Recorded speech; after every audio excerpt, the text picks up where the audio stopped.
I've had cows, yeah, for since probably '83 or '84 up here. This farm was part of my football contract. Got a 1,500 to 1,700 plants per acre. We got 13, 14 acres planted, and now we got to get it all cured. I have a son and a grandson that I don't know how interested they are in farming as far as cattle.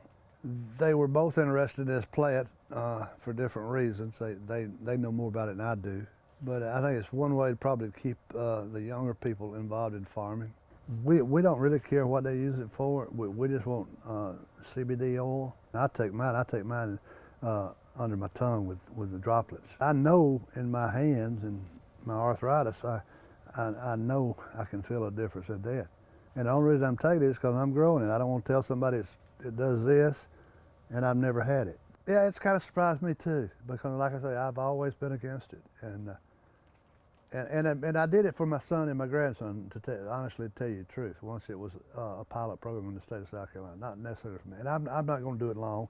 I'm going to do it one more year and turn it over to them. I've been against this plant all my life because of against the law.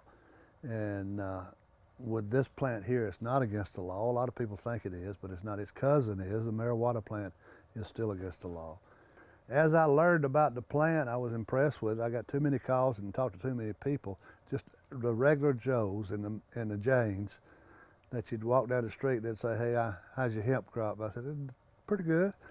Well, I've been taking it. It's helping my arthritis, or it's helping my anxiety, or my daughter has been having a lot of spells, and it's helping her. I'm still convinced that this thing is a super plant to help people medically. It's just like winning a football game. It excites you a lot. I mean, it's golly, this is good.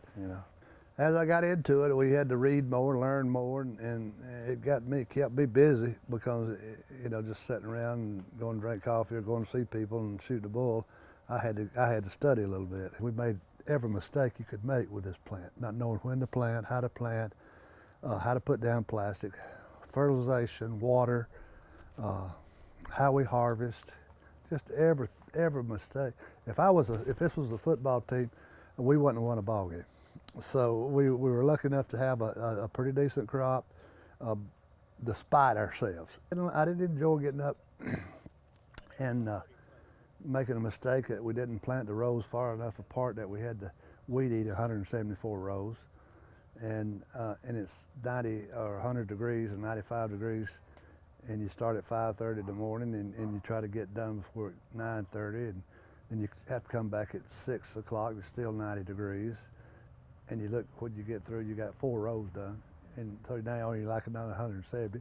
By the time you get through one end, the other's already grown back up. So, and the only thing we had to do was plant it wide enough to drive a lawnmower down the middle of it, or where we could have cultivated it, and didn't have enough sense or knowledge to know.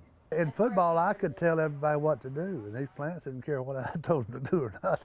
They were going to sit there and wait until we physically handled them. I mean, we had to cut them, we had to get them up out of the field, we had to put them on a wagon or a trailer and bring them. And we used a corn silage machine, and we chopped them up green and put them in big super sacks and carried them to Charleston.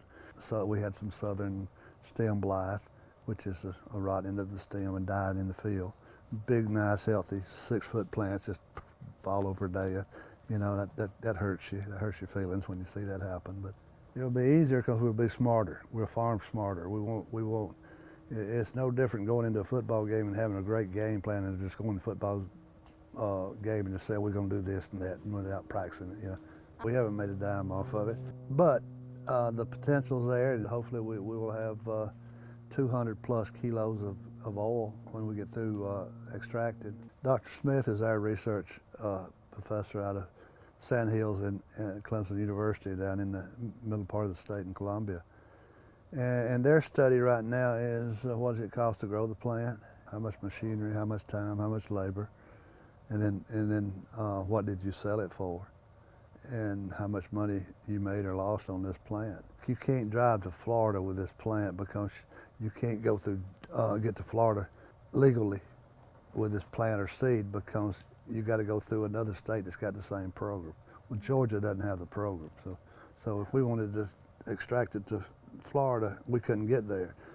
Now we can get to California or Colorado because all the states are touching. But now on the farm bill that's been signed or going to be signed, the federal government makes it legal in all 50 states. So you can go, if that bill passes, you can go anywhere in the country you want to. You know, it's better than any other money you can make that I know of farming right now.